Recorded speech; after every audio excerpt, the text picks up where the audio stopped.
ప్రియులారా, ప్రార్థన చేసుకుందాం. మహోన్నతుడా, పరిశుద్ధుడా, మీకు వందనాలు, స్తోత్రాలు. ప్రాతకాల ఆరాధన ద్వారా నిన్ను గణపరుస్తున్న ప్రతి కుటుంబాన్ని ఆశీర్వదించి నైనా ప్రతి ఒక్కరితో మీరు మాట్లాడి మీరు మహిమ పొందండి. యేసు ప్రభు వారి దివ్య నామమున వేడుకొనుచున్నాము తండ్రి, ఆమేన్.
ప్రియులారా, ప్రభు పేరట మీకు శుభాలు. జన్మదినాలు, వివాహ దినాలు జరుపుకుంటున్న కుటుంబాలకు యేసుక్రీస్తు ప్రభు పరిశుద్ధ నామమున పండు friends and sisters YouTube channel ద్వారా శుభాలు మీకు తెలియజేస్తూ మీ కొరకు ప్రార్థన చేస్తూ ఉన్నాం. మంచిదండి, మీరంతా క్షేమంగా ఉన్నారా? దేవునికి వందనాలు. ఈ ప్రాతకాల ఆరాధన కొరకు ఏర్పాటు చేయబడిన పరిశుద్ధ లేఖనాన్ని కలిసి చదువుకుందాం. అందరము కూడా పరిశుద్ధ గ్రంథాలు తెరచి మత్తయి సువార్త 5వ అధ్యాయము 20వ వచనాన్ని కలిసి చదువుకుందాం. మత్తయి సువార్త 5వ అధ్యాయము 20వ వచనాన్ని కలిసి చదువుకుందాం. శాస్త్రుల నీతి కంటేనో పరిసయ్యుల నీతి కంటేనో మీ నీతి అధికము కాని ఎడల మీరు పరలోక రాజ్యములో ప్రవేశించరని మీతో చెప్పుచున్నా. ప్రియమైన దేవుని యొక్క కుటుంబమా, ఈ వాక్య భాగాన్ని ఈ దినము కూడా మనము జ్ఞాపకం చేసుకుంటూ ఉన్నప్పుడు మన నీతి అధికము కావాలి. మన నీతి దేవుని నీతిలోనికి మార్చబడాలి. మన స్వనీతిని విడవాలి. ప్రియమైన దేవుని యొక్క కుటుంబమా, నిన్నటి దినము దేవుని వాక్యము అంధులు, అవివేకులు వారు ఏ విధంగా దేవుని యొక్క ఉగ్రతను పొందుకుంటారో మనం ధ్యానం చేస్తాం. ఈ దినము కూడా దేవుని యొక్క వాక్యములో సమూయేలు మొదటి గ్రంథం 13వ అధ్యాయం 13వ వచనాన్ని మనం చదువుకుంటూ ఉన్నప్పుడు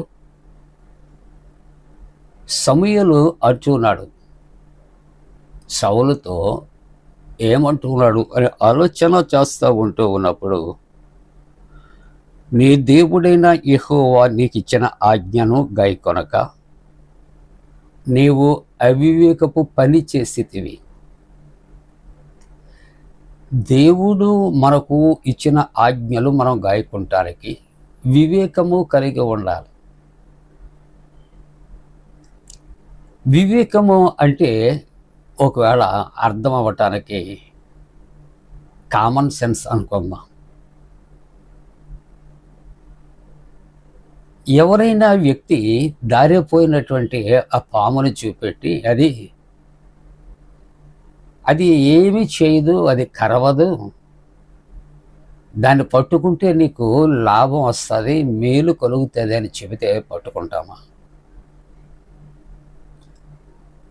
వెళ్ళిపోతున్నటువంటి తేలిని పట్టుకో, ఆ తేలికి వెనక ఉన్నటువంటి కుండాన్ని నీవు పట్టుకో, నీకు నేను డబ్బులు ఇస్తాను అని ఒకవేళ మురిపిస్తూ ఉంటే ఆ తేలి యొక్క ఆ కుండాన్ని పట్టుకుని మనం కుట్టించుకుంటారు ప్రయత్నం చేస్తాం. అంటే అతడు ఎరవేస్తున్నటువంటి ఎరను చూచి పామును పట్టుకుని పాముతో మనం చెరగాటం ఆడటం, తేలిని పట్టుకుని అది కుట్టినా పర్వాలేదు మన చేతికి డబ్బు వస్తుంది అని అత్యాశపడటం అవివేకము అంటాను. ప్రియులారా, ప్రియమైన దేవుని బిడ్డలారా, లోకములో వివేకముతో కూడిన పనులు ఉన్నాయి, అవివేకముతో కూడిన పనులు ఉన్నాయి. అవివేకముతో కూడినవి నష్టాన్ని కలుగు చేస్తాయి, వివేకముతో చేసేవి మన జీవితాలకు మేలు కలుగు చేస్తాయి. అందుకని ఎదుటి వ్యక్తి తన మాటలు కూడా మంచిగా చెడ్డ వివేకముతో కూడినవా అవివేకముతో కూడినవా ఆలోచించవలసిన బాధ్యత ప్రతి ఒక్కరికి ఉంది. ఇక్కడ సమూయేలు తాను సౌలుతో అంటున్నటువంటి మాటలు ఏంటంటే, నీ దేవుడైన యెహోవా నీకు ఇచ్చిన ఆజ్ఞన గైకొనక నీవు అవివేకపు పని చేసితే. యాజకుడు యాజకత్వం చేయాలి, ఆ యాజకత్వం ఇంకొకరు చేయకూడదు. సమూయేలు ఆ బలి అర్పణ చేయాలి, యాజకత్వం చేయాలి. తన ఆలస్యమయ్యాడని రాజైన సౌలు వచ్చి ఆ యాజకత్వాన్ని అక్కడ చేసినటువంటి పరిస్థితుల్లో దేవుడు ఏం చేశాడంటే తన యొద్ద నుండి తన రాజ్యాన్ని తీసివేశాడు.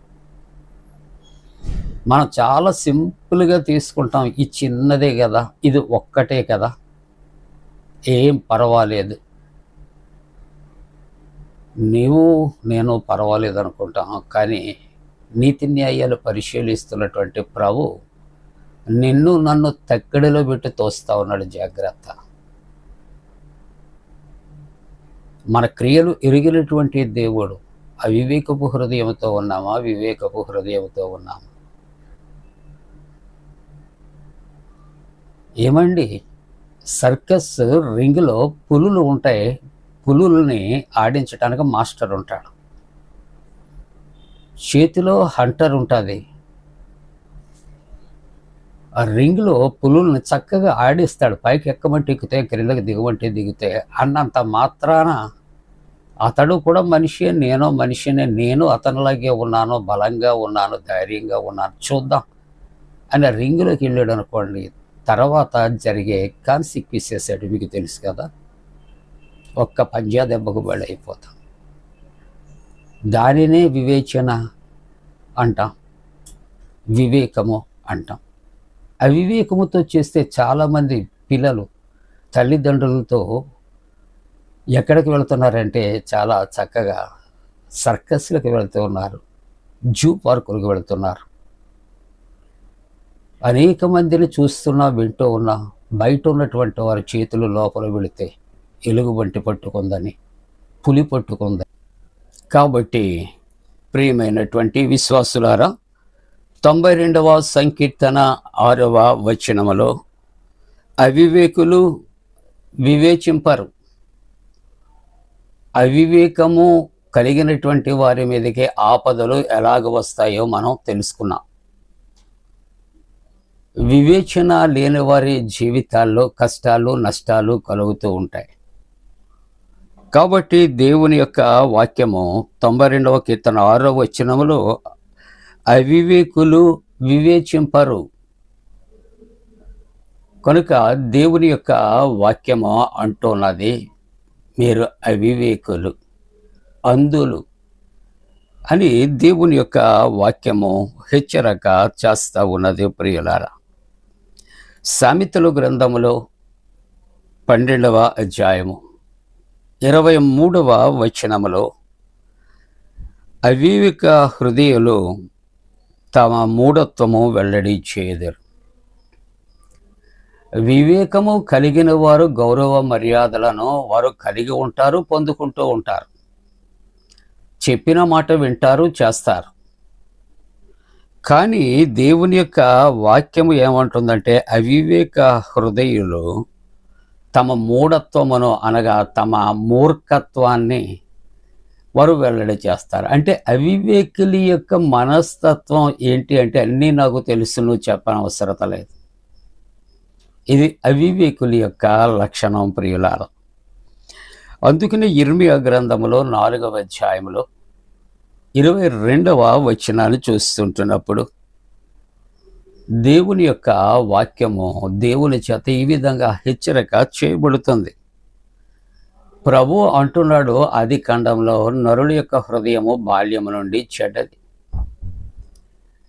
కాబట్టి ఈ యొక్క ఇర్మియా గ్రంథకర్త కూడా అంటాడు, నా జనులు అవివేకులు, అంటే వివేకము లేనటువంటి వారు, వారు నన్ను ఎరగారు.